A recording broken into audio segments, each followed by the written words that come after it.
The future of Alexei Navalny and his supporters does not look very bright after the recent events in Russia. Navalny, the opposition leader and vocal critic of President Vladimir Putin, has received further charges from the Russian authorities that could extend his time in prison.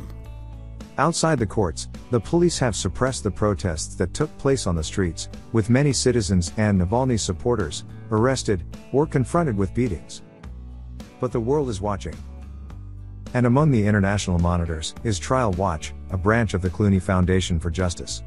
The foundation was created by Amal and George Clooney, and according to the website, it advocates for justice through accountability for human rights abuses around the world. Amal Clooney gave the details about Trial Watch during an event organized by IBM, where she was a keynote speaker. Take a listen. Sure. Well, the Foundation's projects basically aim to use the law to advance accountability for human rights abuses. So one of the projects, for example, is called Trial Watch, and it's really a way to expand what I can do in representing individual clients and tries to sort of scale that and make it global. So we place monitors in courtrooms all over the world where there are vulnerable defendants on trial, a gay person on trial in a country where that's a crime, women being prosecuted for supposedly the crime of having an abortion, journalists, as I mentioned in the remarks, who are being put on trial. We put people in the courtrooms who have a special app to monitor what's happening. We then grade the trial, and then we conduct advocacy where we see that something has gone wrong. So either to help that particular person get out of prison, or trying to bring about more systemic reform in a particular country. So once we've gathered enough data, we will plot every state in the world on an index to show how just or unjust that country is, and then we would use that index as well in the future for advocating for reform. So that's one segment. And the idea being really these problems have a scale that might be surprising to many people, but we've logged over 70 countries in the world where it's a crime to be gay, and in 14 of those you can get the death penalty for it. In at least 40 countries it's a crime to commit blasphemy, so in other words insult religion, and in many of those countries as well you can get the death penalty for it. So we see, and as I was saying before, that highest rates of journalists being imprisoned in recent years. So we have a lot of work to do, and the idea is, as a US Supreme Court justice once said, sunlight is the best disinfectant. So we want to shine a light on what's happening in these courtrooms where no one's really watching, and then try and conduct advocacy. So that's one of the projects. Navalny became a target of Russian authorities after he started writing a blog and a series of reports documenting corruption by Russian officials.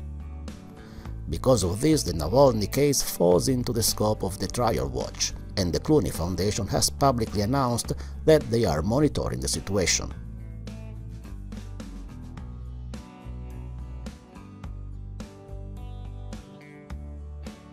Even outside of the Trial Watch, Amal Clooney and their law firm have been very active in protecting freedom of speech and freedom of the press in particular.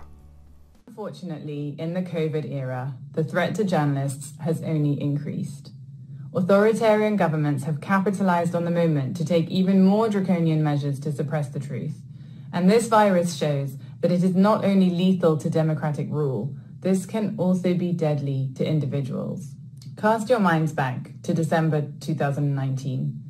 A 33-year-old Chinese eye doctor named Li Wenliang was working at Wuhan Central Hospital when he noticed 7 cases of a virus that he thought could be the beginning of a pandemic similar to SARS.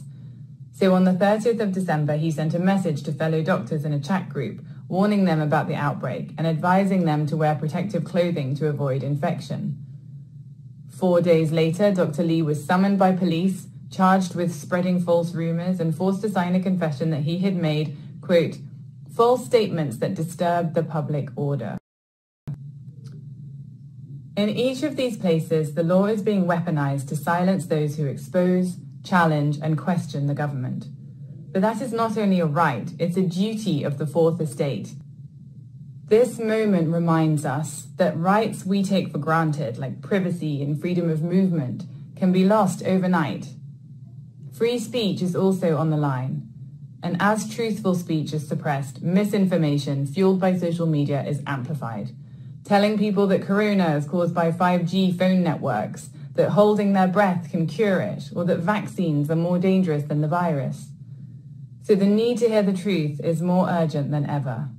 And the current assault on truth must be met with an equally determined response.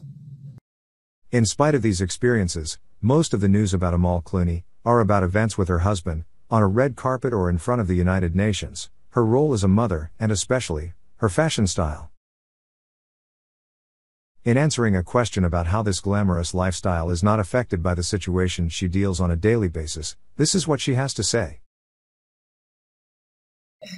It's not the most uplifting content, I'll give you that. But rather than making me depressed, it makes me angry. And I actually think that is a useful driving force for many of us, whether it sort of fuels something that we do in this area in our day job or just in sort of volunteer work or some other activity.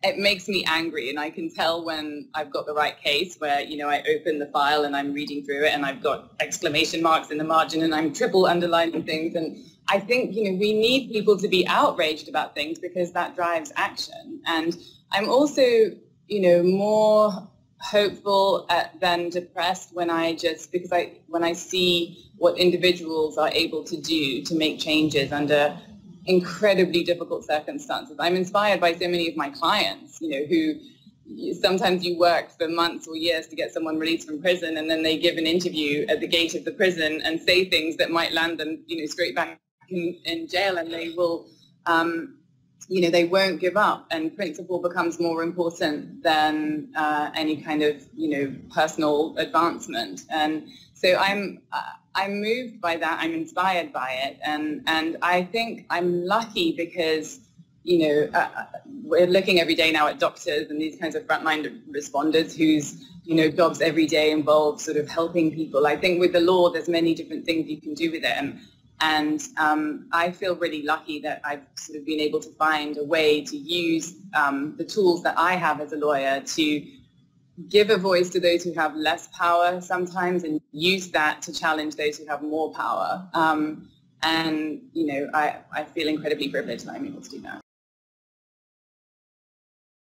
And these are not just words.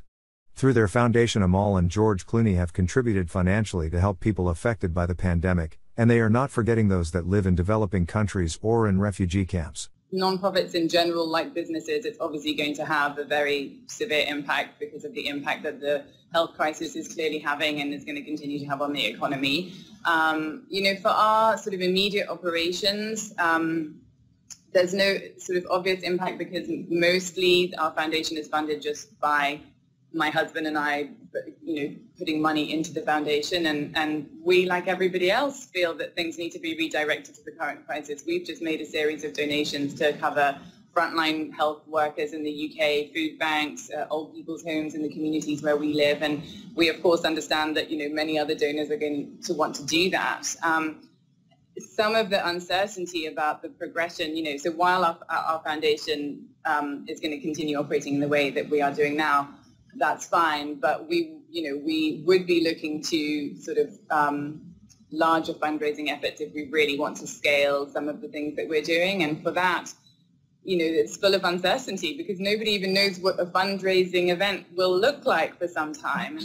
And, question mark about, even after government restrictions are lifted, how comfortable people are going to feel about convening in large gatherings and sort of attending the types of events that you and I have, both attended with some frequency in the sort of charitable sector. So, we'll get through it, and there might need to be more creative ways to tackle some of the issues. But, I think we should expect, and it's absolutely right, that some of the focus and, fundraising should be directed to, the most urgent issues that the pandemic has thrown up. And remember, we haven't even really seen the full impact of the pandemic in many developing countries and, in places like refugee camps where, it threatens to spread very quickly. So, it's obviously something we're keeping an eye on as well as